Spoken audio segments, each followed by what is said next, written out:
Aider à protéger les travailleurs, protéger le plus possible les entreprises. Ce matin, on a eu un conseil des ministres spécial. On a adopté un programme qui va s'appeler Frontières, un nouveau programme, puis je vais laisser tantôt Christine Fréchette vous l'expliquer. Mais essentiellement, c'est pour aider les entreprises à avoir des liquidités pour passer au travers à court terme. Je veux aussi en profiter aujourd'hui pour lancer un appel à toutes les entreprises, à tous les entrepreneurs au Québec. Si vous avez des projets de développement, des projets de diversification, c'est le temps ou jamais de venir voir Investissement Québec. Vous savez, depuis 6 ans, on a beaucoup utilisé Investissement Québec. On a augmenté les interventions annuelles chez Investissement Québec de 81 %. Mais notre objectif, c'est d'aller encore plus loin. On a besoin de diversifier notre économie, d'être moins dépendant des États-Unis.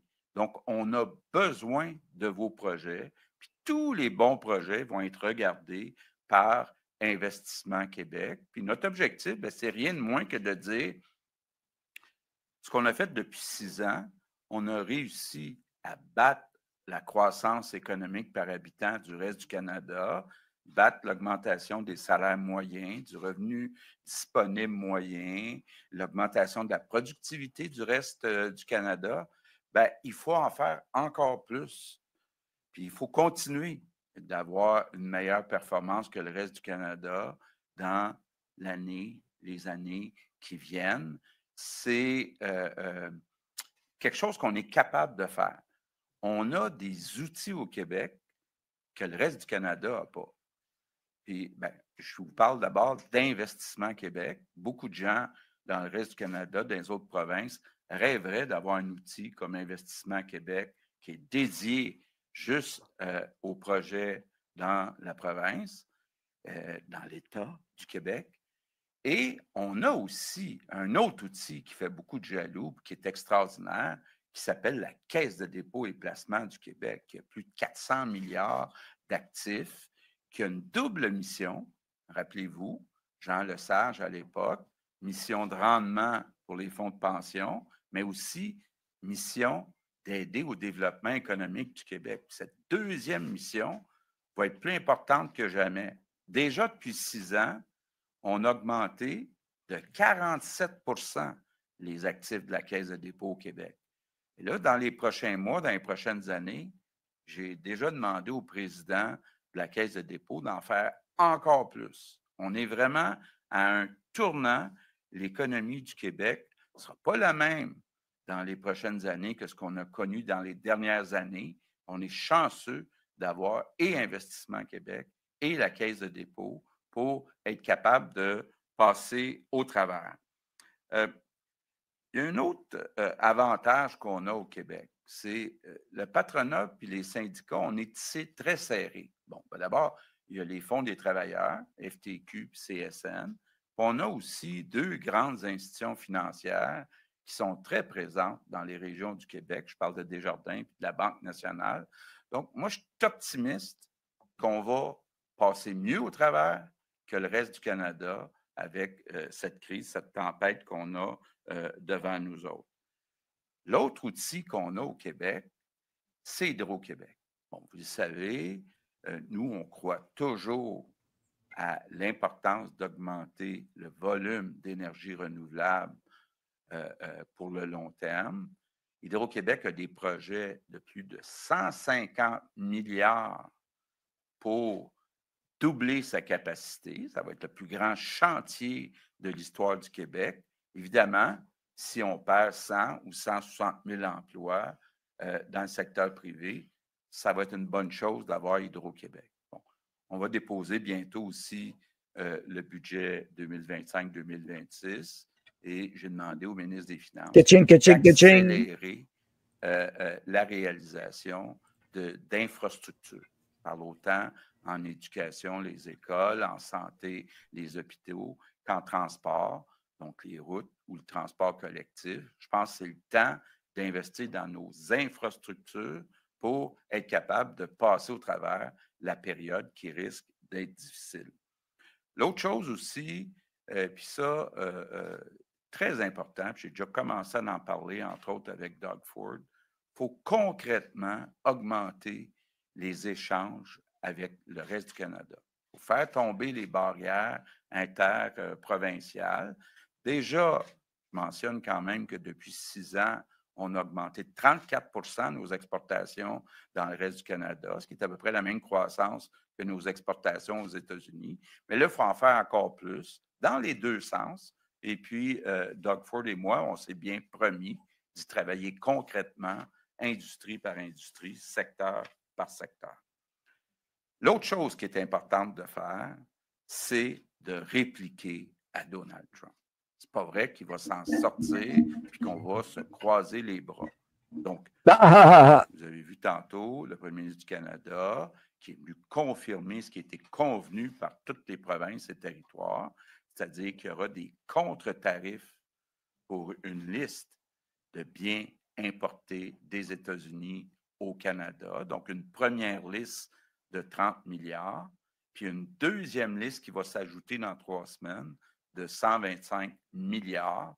Donc, ça va donner une chance à certaines de nos entreprises d'avoir une marge de manœuvre pour développer des produits faits au Québec et au Canada qui vont venir être plus compétitifs avec les produits américains sur lesquels il y a des contre-tarifs, puisque ces produits-là, bien, le prix va être augmenté de 25 Je veux aussi dire aux entreprises québécoises qu'on vous a bien entendu sur certains entrants.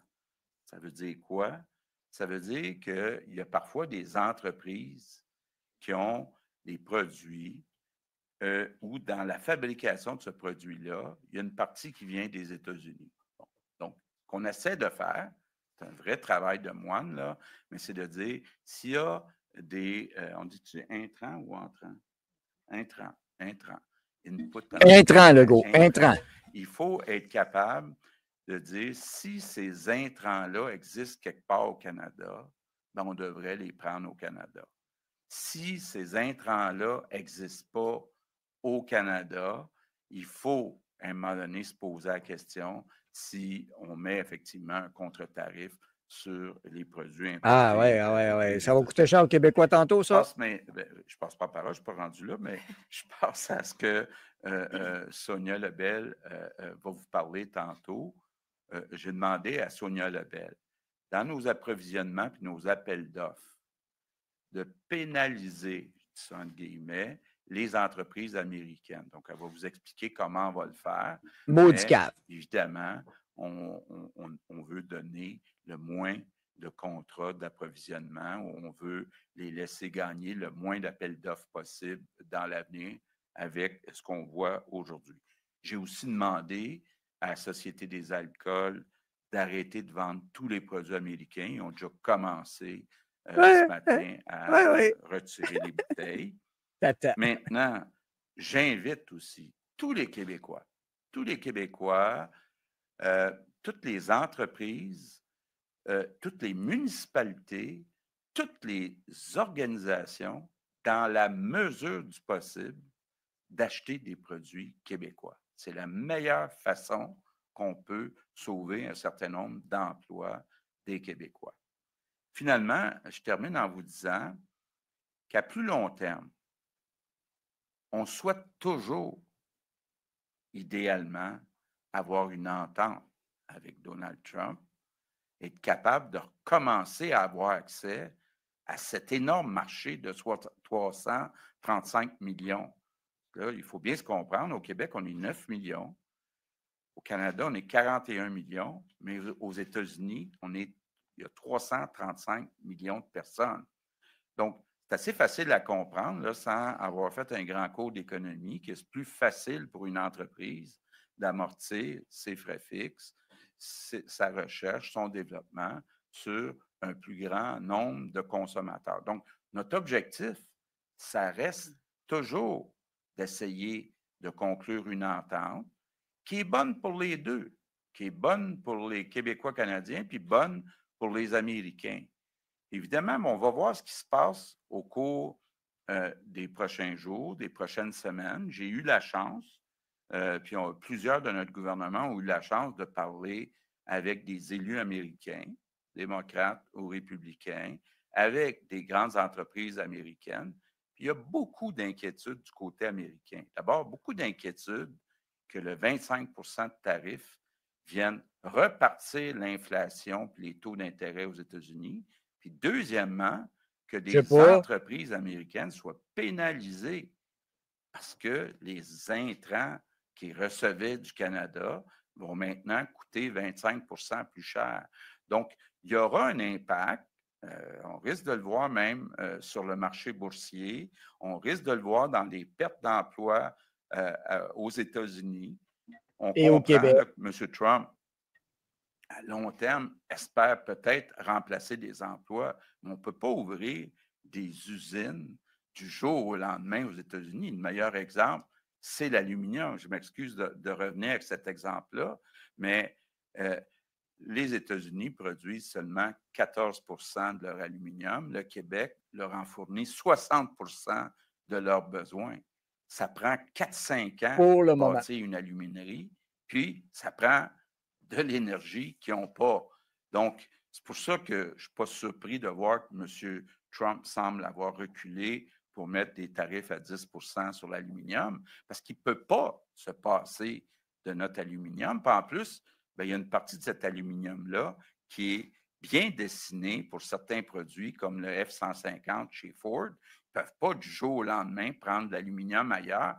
Donc, moi, je garde espoir que Donald Trump va revenir à la réalité, va se rendre compte que sa stratégie est mauvaise pour les Américains, et bien, on espère qu'il va venir éventuellement s'asseoir à la table pour conclure une entente gagnant-gagnant. Mais pour l'instant, je vais être très clair, là, on va utiliser tous les leviers disponibles pour passer au travers, pour aussi envoyer un message clair à Donald Trump.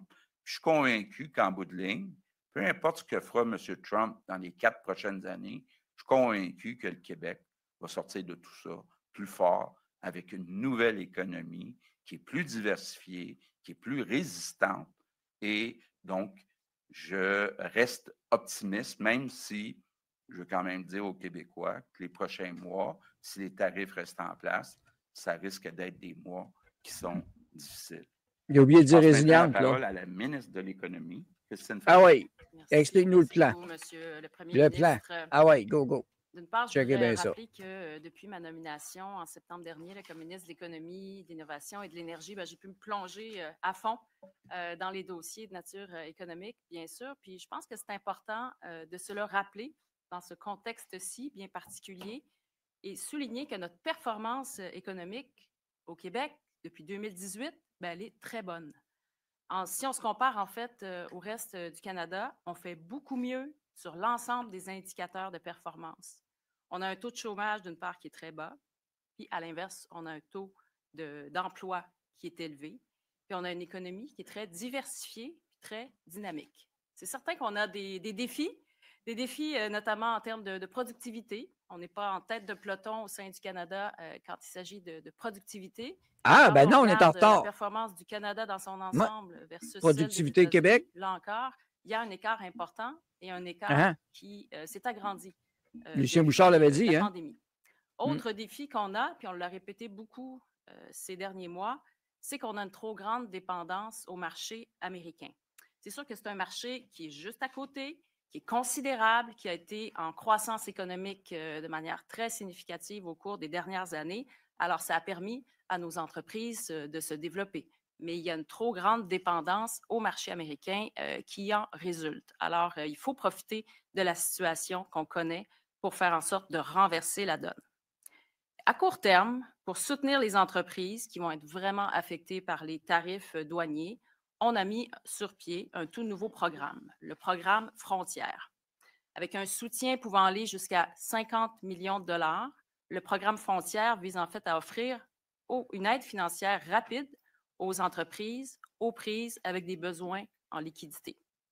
Il va permettre de soutenir temporairement, et quand je dis temporairement, je réfère à une période de 12 mois.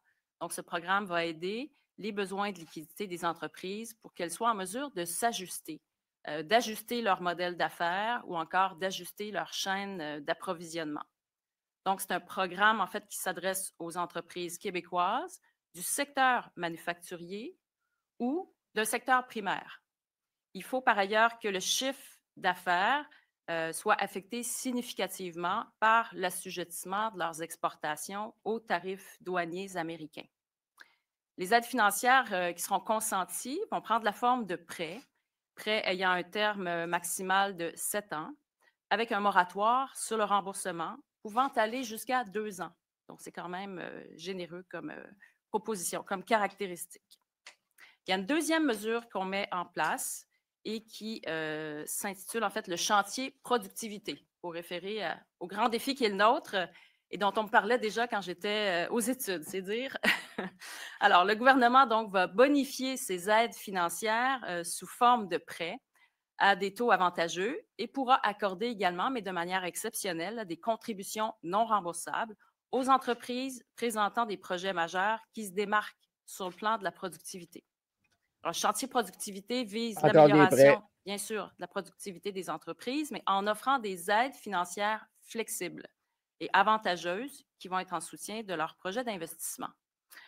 En fait, en réduisant leur coût de production, les entreprises vont pouvoir, de ce fait, se positionner de manière avantageuse auprès des grands donneurs d'ordre et elles vont pouvoir également diversifier leur marché, puis donc avoir une plus grande croissance. Tout ça va se faire en étroite collaboration avec Investissement Québec. Et j'invite les entreprises à consulter le site Internet pour connaître l'ensemble des détails des différents programmes que l'on annonce aujourd'hui. Donc, à l'adresse québec.ca/tarif au pluriel, trait d'union douanier au pluriel. Donc, vous trouvez là l'ensemble des mesures qui sont présentées aujourd'hui. Et sachez qu'on y est allé de mesures simples. C'est très clair de la manière que ça a été monté. L'ensemble de nos programmes tient sur un apron. Donc, c'est vous dire à quel point on a voulu faire dans la simplicité. C'était une demande des entreprises et on a œuvré dans cette perspective-là. C'est sûr que dans le contexte actuel, notre priorité, c'est de protéger les économies. L'économie, c'est de protéger les entreprises, de même que les travailleurs. Alors, les mesures qu'on annonce, elles font partie du soutien pour aider les entreprises à demeurer productives, à demeurer compétitives et à s'inscrire dans une approche de diversification de leur marché. Au cours des dernières semaines, j'ai rencontré plusieurs entreprises, en fait plus d'une centaine d'entreprises, et j'ai rencontré également plusieurs chambres de commerce un peu partout au Québec, avec des petites, des moyennes, des grandes entreprises actives dans des secteurs stratégiques. Et j'ai tenu à faire ces rencontres. J'en tenais d'ailleurs encore ce matin parce que je veux bien comprendre et je veux comme gouvernement qu'on soit adapté à la réalité des différentes entreprises. Il faut l'écouter, désolé, mais il faut vraiment l'écouter. Le contexte régional dans lequel elles œuvrent. Alors, on a bien capté les messages et on va garder cette chaîne de communication très active parce qu'on va vouloir voir évoluer sur le terrain la situation et pouvoir bien répondre aux différents besoins qui vont nous être communiqués. Mais ce que je peux dire également que j'ai observé pendant ces mois, je dirais, de tournées puis de rencontres avec des entreprises, c'est que j'ai senti énormément de détermination, de résilience et de solidarité de la part des entreprises. Et je pense que ça, voilà le mot, résilience, ça c'est important. C'est vraiment sur la base de cette solidarité puis de la prise d'action des entreprises qu'on va pouvoir traverser cette crise-là et en ressortir plus fort. C'est ma conviction profonde. On va pouvoir en ressortir plus fort, qu'on aura de plus solides fondations et que nos entreprises pourront se déployer plus avant dans un plus grand nombre de marchés étrangers, notamment. Et puis, j'abonde dans le même sens, bien sûr, que le premier ministre en ce qui a trait au renforcement des chaînes d'approvisionnement québécoises. Je demande à toutes les entreprises que je rencontre d'avoir le réflexe de québéciser ou de canadianiser davantage leur chaîne d'approvisionnement, si faire se peut. Et je sens beaucoup d'écoute en ce sens-là. Alors, voilà, c'est ensemble qu'on va traverser cette tempête Et on va mettre de l'avant l'ensemble des programmes requis pour bien épauler les entreprises. Merci. Bravo. Merci. Je passe maintenant la parole à ma collègue, présidente du Conseil du Trésor, Sonia Lebel. Merci. Bonjour tout le monde. Merci, Christine. Aujourd'hui, comme vous l'a expliqué le premier ministre, là, ce qu'on fait, c'est répliquer aux tarifs de l'administration J'ai hâte aux Trump questions en des annonçant journalistes. plusieurs mesures. Dans le fond, ce qu'on fait, c'est utiliser tous les leviers qui sont à notre disposition. Un de ces leviers dont on dispose, ce sont nos marchés publics. Les marchés publics, ce sont les contrats que le gouvernement du Québec accorde à travers ses différents ministères et organismes. Il y a 400 organismes qui sont inclus, plus de 400 dans cette notion de marché public-là. Donc, ce qu'on veut, c'est utiliser tous nos leviers. Donc, le message qu'on lance aujourd'hui, c'est un message fort. On a pris la décision de pénaliser les entreprises américaines qui soumissionnent sur nos appels d'offres publics. Elles se verront, à partir de maintenant, imposer une pénalité qui pourrait aller jusqu'à 25 %. Par cette mesure, qu'est-ce qu'on vise particulièrement? Bien, on vise les secteurs où elles sont davantage présentes dans nos approvisionnements. Je vous donne quelques exemples. Les matériels et les logiciels informatiques, les fournitures et équipements médicaux, les produits pharmaceutiques, les instruments scientifiques. Qui viennent tous des États-Unis. C'est important qu'on lance aujourd'hui. Ce qu'on veut santé au Québec, c'est que les Québécois se tiennent debout pour protéger leur économie.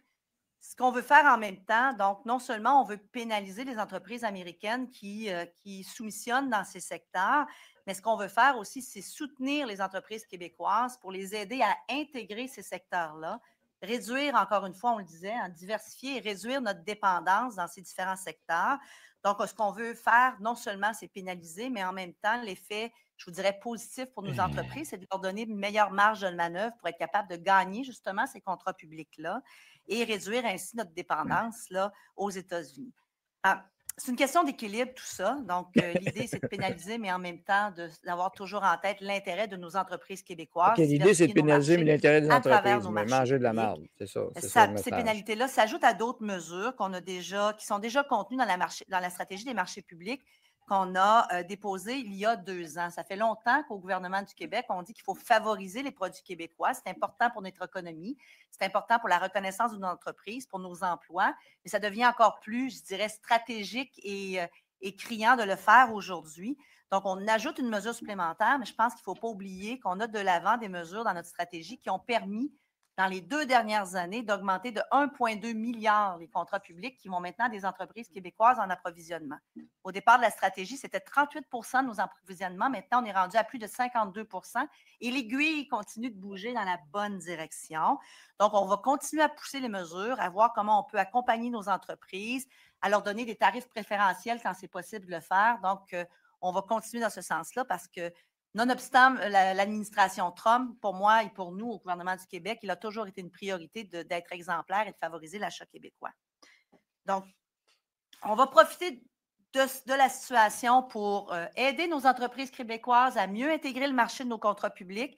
La bonne nouvelle, je vous dirais, c'est que plus de 85 % de nos contrats publics aujourd'hui sont donnés à des entreprises québécoises. Et si on inclut le marché canadien, qui vont, je l'espère, devenir un plus grand partenaire dans le futur compte tenu de ce qui se passe. C'est plus de 96 % de nos contrats publics qui sont donnés à des entreprises qui ont pignon sur rue au Québec ou au Canada. Mais on va continuer dans le bon sens. Et aujourd'hui, ce qu'on annonce, c'est cette pénalité allant jusqu'à 25 % pour les entreprises américaines. Et je pense que c'est important de lancer un signal fort. On va continuer à suivre de très près avec ma collègue à l'économie la situation et on s'adaptera et on s'ajustera dans les mesures si c'est nécessaire de le faire. Mais on va appliquer là aujourd'hui des mesures. Partout, ça va être avantageux de le faire pour nous, mais on ne perdra jamais de vue l'intérêt des Québécois, l'intérêt de nos entreprises et l'intérêt du Québec dans les mesures qu'on mettra de l'avant. Merci. Merci beaucoup. On va maintenant passer à la période de questions. Il y a 2 micros. On va alterner. Ça va être intéressant, ça. On écoute les questions. On va débuter en français et terminer en anglais. Ce sera une question, une sous-question. On commence avec Carl Marchand, Cogeco. Monsieur Legault, est-ce que vous envisagez de couper le courant aux États-Unis avec le sourire comme Doug Ford? Écoutez, j'en ai parlé effectivement avec Doug Ford. Je pense que ce qu'on peut appeler une guerre commerciale, ça commence. J'ai toujours dit qu'il ne faut rien exclure. Aujourd'hui, on annonce des comptes tarifs, on annonce des mesures avec le Trésor sur nos approvisionnements, nos appels d'offres. Éventuellement, on n'exclut rien. Mais aujourd'hui, on ne parle pas de ça. Est-ce que vous pensez à un marché comme la Chine étant un endroit privilégié où il faut développer les affaires pour le Québec? C'est une bonne question. C'est un peu spécial que M. Trump ne veuille pas être allié avec nous contre la Chine. Parce que beaucoup de choses à reprocher à la Chine. D'abord, l'accès à ces marchés est difficile. Le respect de nos brevets est difficile. Les jeux sur le taux de change ne sont pas toujours équitables. Donc, bon, enfin, quelque chose de bon. qu'à choisir entre les États-Unis et la Chine, on aime mieux les États-Unis. On a déjà un déficit commercial important de Québec avec la Chine. Donc, moi, ce que j'ai déjà dit, c'est qu'il ne faut pas exclure de s'harmoniser avec les États-Unis dans les tarifs contre la Chine. Donc, je ne pense pas à court terme qu'on doit regarder du côté de la Chine. Merci. Prochaine question, prochain micro. Bonjour, M. Legault, Étienne Malouin de TVA. Bonne réponse concernant pour la l'aluminium, on comprend que les tarifs de M. Trump sont présentement à 10 %, mais vous l'avez mentionné, les Américains ont besoin d'aluminium du Québec. Est-ce que vous songez à imposer des contre-tarifs plus importants que le 10 % présentement sur l'aluminium? Écoutez, on n'exclut rien. D'ailleurs, j'ai une rencontre demain matin avec le président mondial de Rio Tinto. Il y a 2 grandes entreprises au Québec, Rio Tinto, qui appartient à des Australiens, puis il y a Alcoa, qui appartient à des Américains. Donc, avec ces 2 grandes entreprises, on va regarder quelle est la meilleure stratégie.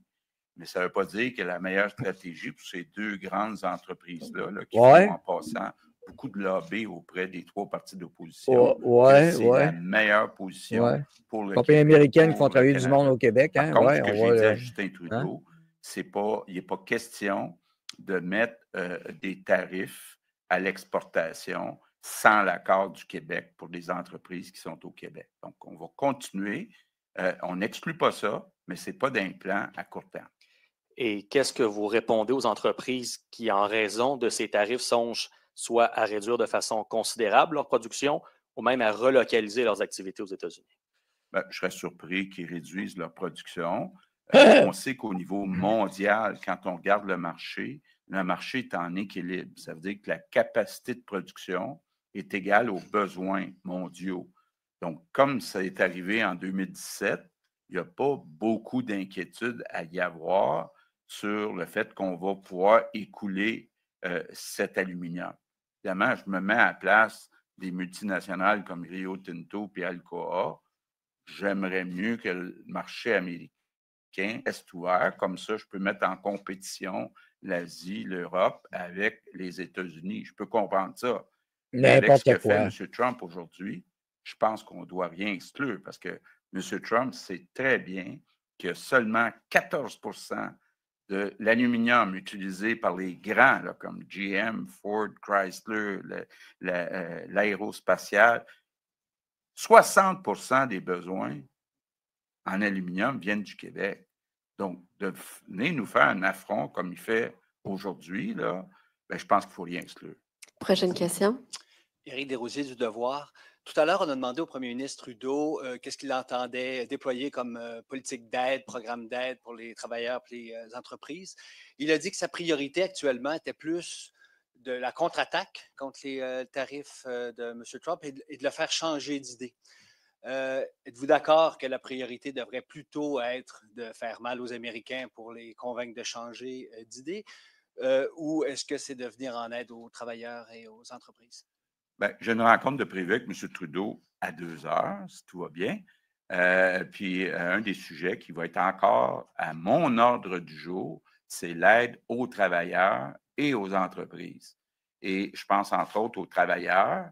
L'assurance-emploi, ça relève du gouvernement fédéral.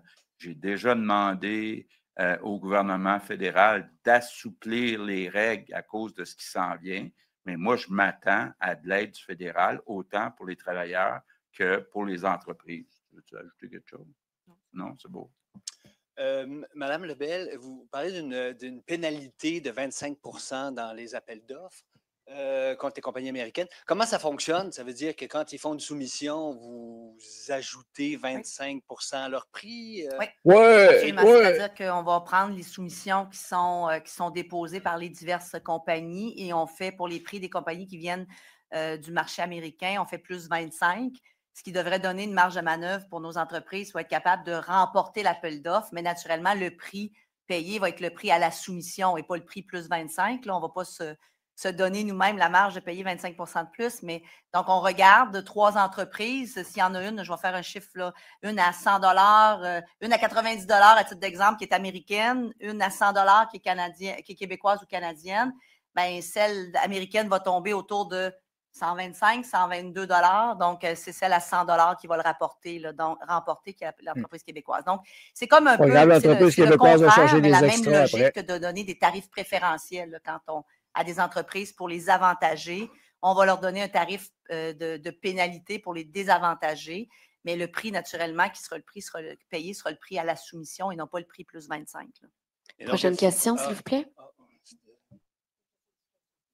Bonjour, M. Bafillon de Radio-Canada. M. Legault, on ignore pendant combien de temps ces tarifs-là sont maintenus. Les mesures annoncées aujourd'hui sont viables pendant combien de temps, selon vous? Je pense que ce que disait Christine, c'est que les mesures frontières, du programme frontière, vont être là pour 1 an.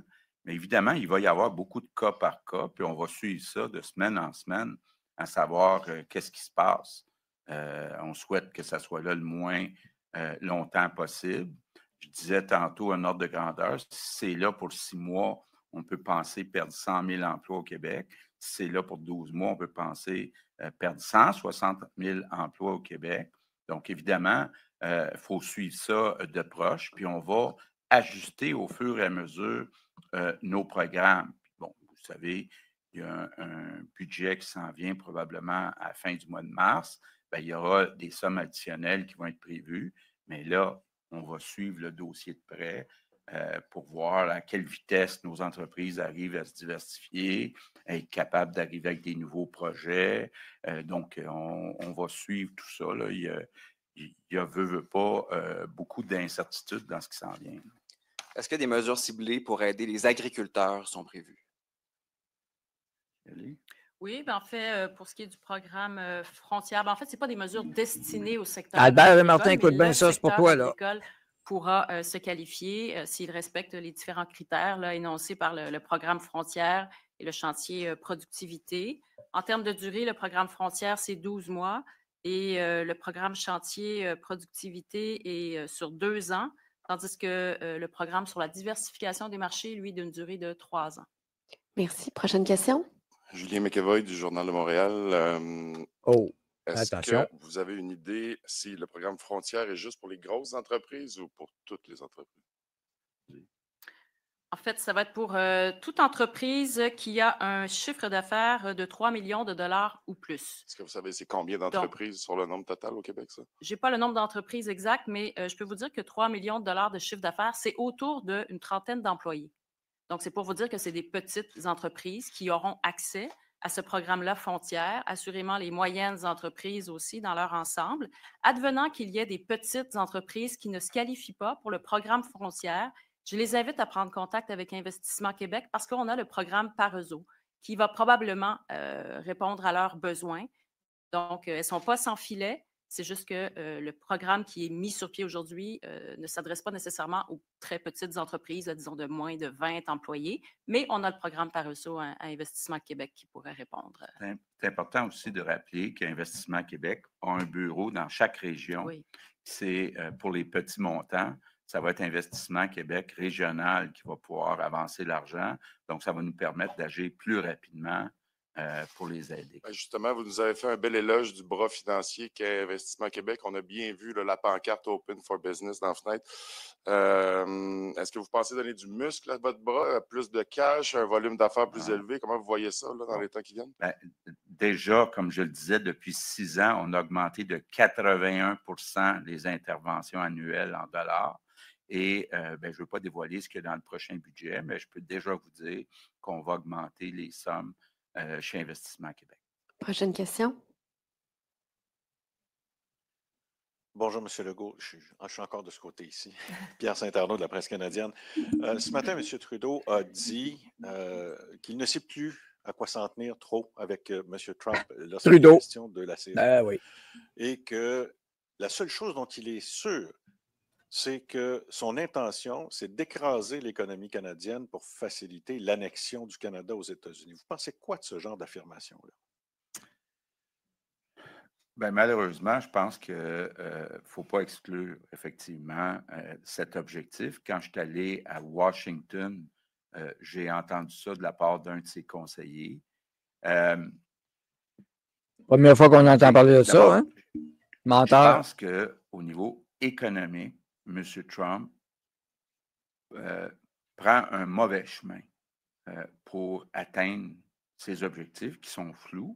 Je pense que ses objectifs à long terme, c'est de produire plus aux États-Unis, puis c'est d'avoir peut-être une entente à long terme avec le Québec et le Canada sur les minéraux critiques.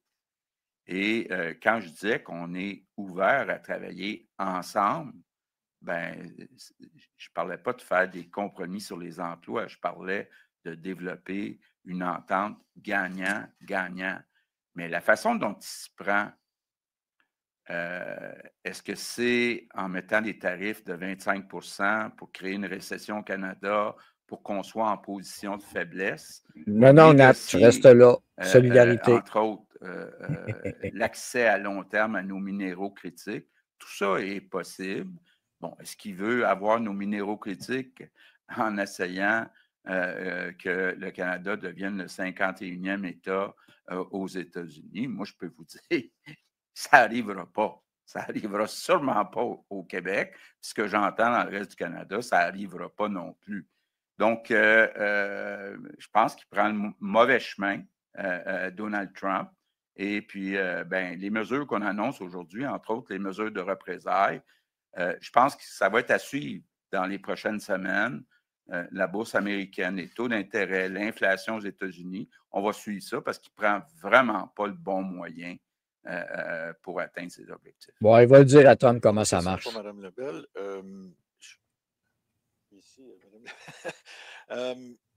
Pourquoi 25 aux Américains? Pourquoi, même si je sais là, que ce n'est pas particulièrement permis là, par les règles de l'OMC, mais de toute façon, les Américains ne les respectent plus.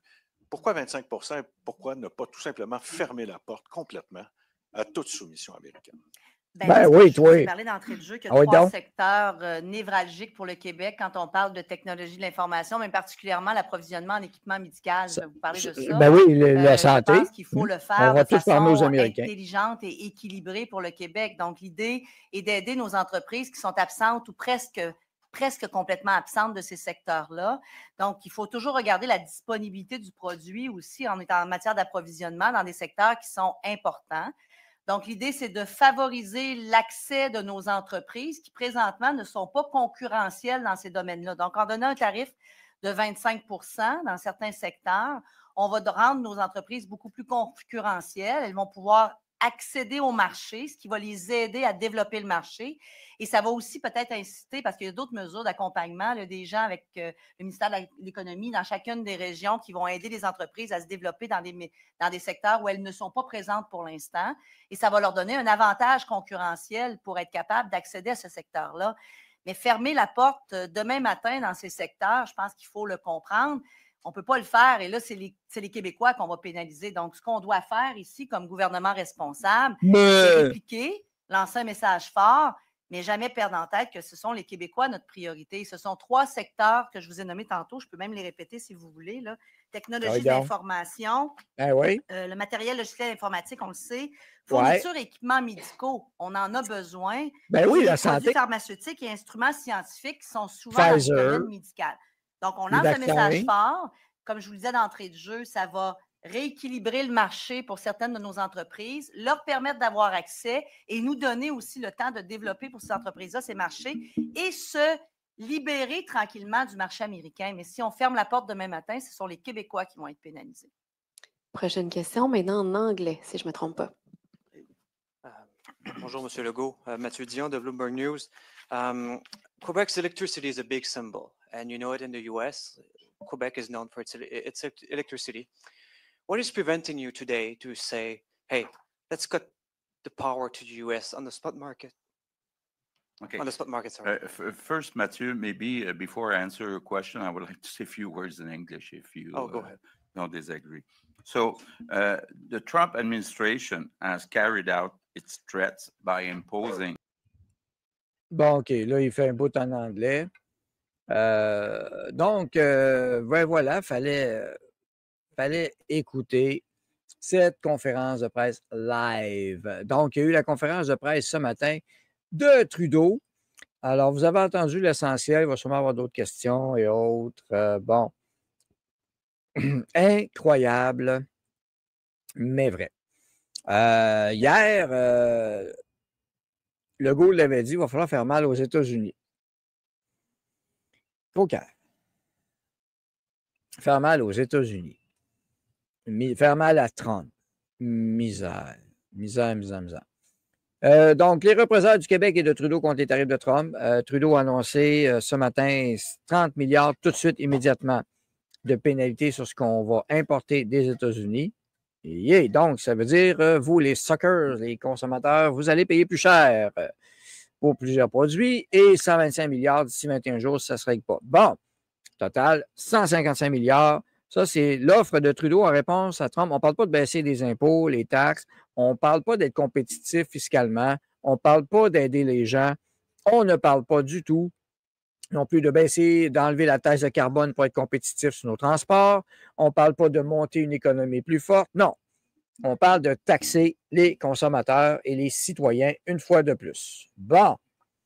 Ça, c'est la vision de nos nouilles. Les États-Unis, pendant ce temps-là, ont suspendu l'aide aux quêteux d'Ukraine. Bonne nouvelle. Ça, c'est une bonne chose. Et la France se prépare à aller en guerre contre la Russie. Mais l'Italie a dit, ouais, ben, tu iras si tu veux, mais moi, je n'irai pas. Donc, c'est un peu tout ça qu'on va parler aujourd'hui. La souris qui veut faire mal au chat, ça n'arrivera pas. Fermer les frontières, c'est ce qui a été demandé. Le fentanyl, Trudeau en a parlé, c'est juste 1% de fentanyl qui passe, il n'y a rien là. 1%, c'est juste à peu près 10 000 personnes qui peuvent en mourir, ou 100 000 personnes aux États-Unis, ou 500 000, peu importe. C'est pas grave. Ford menace de couper l'électricité. Ah ouais, go. Si Trump décide de fermer le pipeline, finit le fioul au Québec et l'Ontario, tabarnak, exactement. Taxe de carbone des innocents ici au Canada. Bon. Oui, l'aide et les satellites aussi. Bref, la France ne peut pas aller en guerre sans les États-Unis. Donc, bonne chance, la France. Les maires de Montréal, Québec, Laval iront en mission à Washington cette semaine, convaincre Trump de faire marche arrière dans le dossier des droits de douane. Bon, ben là, si l'équipe des premiers ministres avait rencontré concierge, je me demande qui que les maires de Montréal, Québec et Laval vont rencontrer. Ouais. On va-tu vraiment envoyer nos soldats là-bas, Daniel? Ben écoute, c'est le souhait de plusieurs caves. Carrément. On va taxer les consommateurs ici. Ça va bien. C'est ça le plan de match. On va emprunter beaucoup d'argent, encore une fois, comme on le voit. Regarde encore. Bon. Ouais, il parle des questions en anglais. J'écoute un autre. Donc, on voyait le bonhomme carnaval. Carnaval et du caribou à Washington. Peut-être ça l'aiderait. Écoutez, on va entendre des bouts aussi de Trudeau très importants. Parce qu'il a dit des choses, Trudeau, un matin, mais